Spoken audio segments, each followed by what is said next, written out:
పాంచ్ మిన్నర్ comeback film అనే చెప్పొచ్చు. Movie అయితే నచ్చింది నాకు. ఇంకా డీటెయిల్గా ఈ రివ్యూలో మాట్లాడుకుందాం.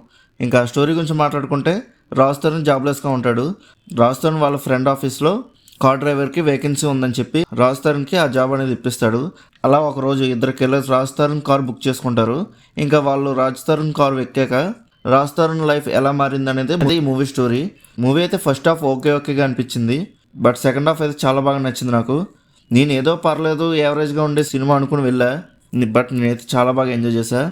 మూవీలో కామెడీ అనేది చాలా బాగా వర్కౌట్ అయింది. ఎక్కడా ఫోర్స్డ్గా అనిపించలేదు. Hero and his friend character అనే కాకుండా మ్యాక్సిమం అన్ని క్యారెక్టర్ అందరి కామెడీ టైమింగ్ చాలా బాగా వర్కౌట్ అయింది. ఫస్ట్ హాఫ్ అండ్ సెకండ్ హాఫ్లో కూడా. మూవీలో ఫస్ట్ హాఫ్ కానీ సెకండ్ హాఫ్ బాగా నచ్చింది నాకు. ప్రతి సీన్ చాలా బాగా రాసుకున్నారు. క్లైమాక్స్ అయితే నాకు చాలా బాగా నచ్చింది. ఇంటర్ కనెక్షన్ సీన్స్ అయితే చాలా బాగున్నాయి. ఒకరి గురించి ఒకరు తెలియదు కానీ మళ్ళీ అందరికీ సంబంధించిన వాళ్ళని ఒకే దగ్గర తీసుకురావడం అనేది. అంతేకాకుండా క్లైమాక్స్ సీన్లో రాస్తున్న అందరినీ మ్యానిపులేట్ చేయడం కూడా చాలా బాగా నచ్చింది. ఆ ఐడియా అనేది చాలా బాగా వర్కౌట్ అయింది. డైరెక్టర్ గారు అయితే ఈ సెకండ్ హాఫ్ స్క్రీన్ ప్లేని చాలా బాగా రాసుకున్నారు. మెయిన్గా ప్రీ క్లైమాక్స్ అండ్ క్లైమాక్స్ సీన్స్లో ఒకవైపు మూవీ సీరియస్గా తీసుకెళ్తుంటే అక్కడ కామెడీగా చేస్తూ ఉంటారు. ఆ కామెడీ అనేది వస్తూ ఉంటుంది. అదైతే చాలా బాగా సెట్ అయింది. ఈ మూవీలో బెట్టింగ్ గురించి భలే కామెడీగా చూపించారు. స్టార్టింగ్ సీన్లో ఆశ ఉండొచ్చు కానీ అత్యాశ ఉండకూడదు అన్నట్టుగా. ఇంకా యాక్టర్స్ పెర్ఫార్మెన్సెస్ గురించి మాట్లాడుకుంటే అందరు చాలా బాగా చేశారు. రాజస్థాన్ అయితే లాస్ట్ వచ్చిన మూవీస్లో కన్నా ఈ మూవీలో యాక్టింగ్ చూసుకుంటే ఒకప్పుడు రాజస్థాన్ గుర్తుకొచ్చాడు. చాలా బాగా చేశాడు ఈ మూవీలో అయితే.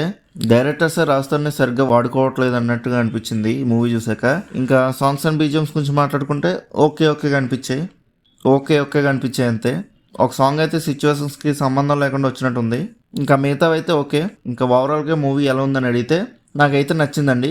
మీరు కూడా థియేటర్లో చూడండి ఈ మూవీని. సరదాగా నవ్వుకోవచ్చు ఈ మూవీ చూసి. ఈ మూవీ అయితే రాజస్థాన్ కంబ్యాక్ అనే చెప్పొచ్చు. ఇంకా మీలో ఎవరైనా ఈ మూవీ చూస్తుంటే మీకు ఎలా అనిపించిందో కింద ఉన్న కామెంట్ సెక్షన్లో చెప్పండి. అలానే మన సినిమాప్ ఛానల్ని సబ్స్క్రైబ్ చేసుకుని బెల్ ఐకాన్ కూడా ఆన్లో పెట్టుకోండి. ఎందుకంటే మీ వీడియోస్ పెట్టగానే మీకు నోటిఫికేషన్స్ కూడా వస్తాయి. సో మా రివ్యూస్ మీరు మిస్ అవ్వకుండా చూడగలుగుతారు. అందుకే బెల్ ఐకాన్ కూడా ఆన్లో పెట్టుకోండి. ఇంకా నెక్స్ట్ వీడియోలో కలుద్దాం. బాయ్.